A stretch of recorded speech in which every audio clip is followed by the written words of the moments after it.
नमस्कार।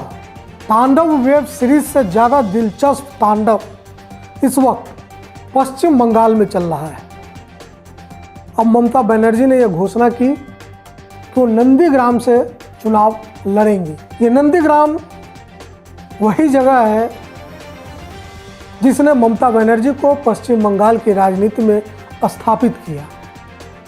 लेकिन ये नंदीग्राम वो जगह भी है जहां दशकों से शुभेंदु अधिकारी और उनके परिवार का राजनीतिक रूप से काफ़ी गहरा दबदबा रहा है और अभी भी है। ऐसे में ममता बनर्जी की ये घोषणा जो पश्चिम बंगाल का चुनावी तांडव है उसको काफ़ी दिलचस्प बना रहा है।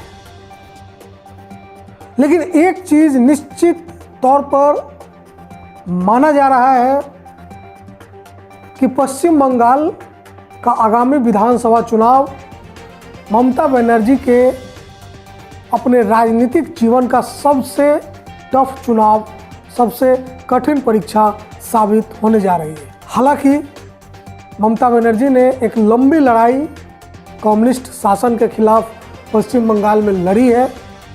काफ़ी पैशेंटली उन्होंने वहाँ पे अपने राजनीतिक सफ़र को जारी रखा। लेकिन उसी तरीके से भाजपा भी पिछले कुछ सालों से पश्चिम बंगाल में काफ़ी धैर्यपूर्वक चीज़ों को देख रही है, परख रही है। और अब जब वक्त आया है तो देखिए कि कैसे एक एक करके ममता बनर्जी के साथी उनका साथ छोड़कर भाजपा के पाले में जा रहे हैं। ये एक संकेत है और इस बात का भी संकेत कि कहीं कुछ ऐसा छुपा हुआ है, दबा हुआ है जो इंतज़ार कर रहा है सही वक्त का। और सही वक्त आने पर अगर कोई चिंगारी है तो भड़क कर ज्वाला बन सकती है। मैं इसलिए कह रहा हूँ क्योंकि इस बार पश्चिम बंगाल के चुनाव में कई सारे फैक्टर्स ऐसे होंगे जो ममता बनर्जी के खिलाफ जाएंगे। मसलन खुद उनकी जो अपनी पॉलिटिकल शैली है, स्टाइल है, राजनीतिक शैली है वो, और ये एक बहुत बड़ा मुद्दा होगा। खुद बंगाल के रहने वाले लोग जो राजनीतिक विश्लेषक हैं उनका भी, वो भी हालांकि ये खुलकर अभी नहीं बोल रहे हैं, लेकिन कई लोगों का ये मानना है कि बंगाल में मतदाताओं का एक बड़ा वर्ग ऐसा है जो खामोश है या ऊपरी तौर पर बोलने को लेकर वो ममता बनर्जी के साथ दिख रहा है, लेकिन वो अंदर ही अंदर खफा है। वो न्यूट्रल वोटर या आम लोग इस वजह से खफा है क्योंकि ममता बनर्जी ने पिछले 10 सालों में जो अपनी राजनीतिक शैली विकसित की, गवर्नेंस की, वो कहीं ना कहीं जो लेफ्ट का शासन रहा है 25-30 सालों का, उसको रिफ्लेक्ट करता है कि हम जिसे चाहेंगे उसे चुनाव लड़ने देंगे, जिसे नहीं चाहेंगे उसे चुनाव नहीं लड़ने देंगे। बिल्कुल कुछ डेमोक्रेटिक राइट्स का उल्लंघन, इस तरह की खबरें भी लोकल बॉडी चुनाव के दौरान पश्चिम बंगाल से आई। और राजनीतिक हिंसा, खैर राजनीतिक हिंसा तो एक अलग तथ्य है, लेकिन किसी को चुनाव न लड़ने देने के लिए मजबूर करना, ये एक डिक्टेटोरियल अप्रोच रहा है पश्चिम बंगाल में लेफ्ट के समय में भी, और ममता बनर्जी के ऊपर भी इस चीज़ को लेकर आरोप लगते रहे हैं। इस चीज़ को लेकर वहाँ के जो आम मतदाता है, जो न्यूट्रल होते हैं, जो उतने वोकल नहीं होते, वो अंदर ही अंदर खफा है और वो अपने वोट के जरिए आने वाले चुनाव में रिटेलिएट करे तो कोई बड़ी बात नहीं होगी। नंबर 2, ओवैसी।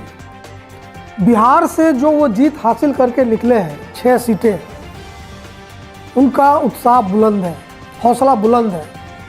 और अब देखिए ये आरोप लगना कि वो किसके इशारे पे चुनाव लड़ रहे हैं, किसको नुकसान को, ये सब अपनी जगह है, लेकिन डेमोक्रेसी में हर किसी को हर जगह जाकर चुनाव लड़ने का अधिकार है।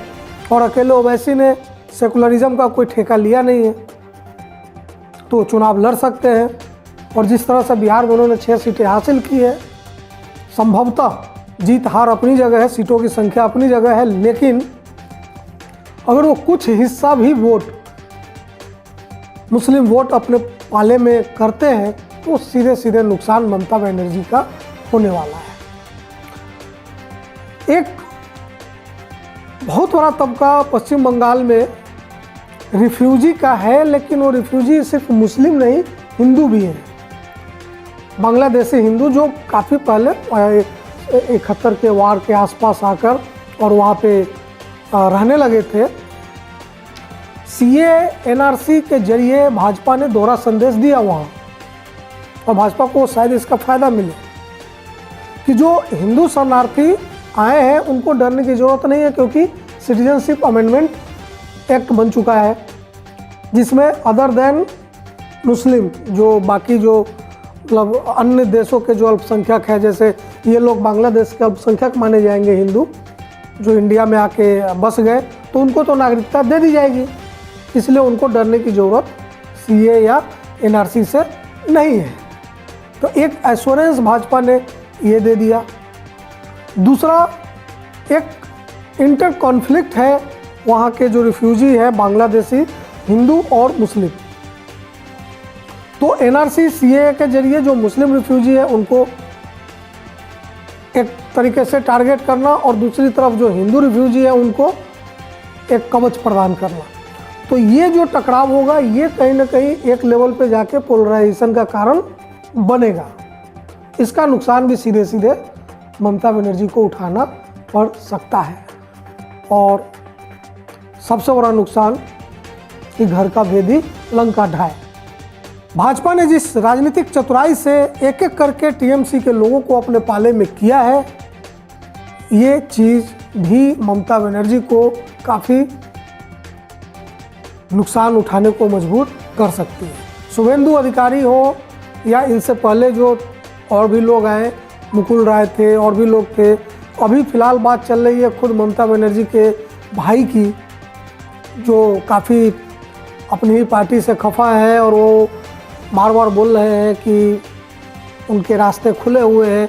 अब पता नहीं जनवरी लास्ट फरवरी फर्स्ट वीक तक उनका क्या निर्णय होता है, और अगर वो भी भाजपा के पाले में चले जाते हैं तो निश्चित तौर पर ये कहना उचित होगा कि बहुत सारे ऐसे लोग हैं जिनको अंदेशा हो चुका है कि टीएमसी एक डूबते हुए जहाज़ की तरह बन रहा है। हालांकि ये किसी भी तरह की राजनीतिक भविष्यवाणी करना खतरे से खाली नहीं, ऐसा कहना भी नहीं चाहिए, लेकिन वो लोग जो लोग टीएमसी छोड़कर भाजपा में आ रहे हैं उनके मन में ये बात कहीं ना कहीं चल रही होगी।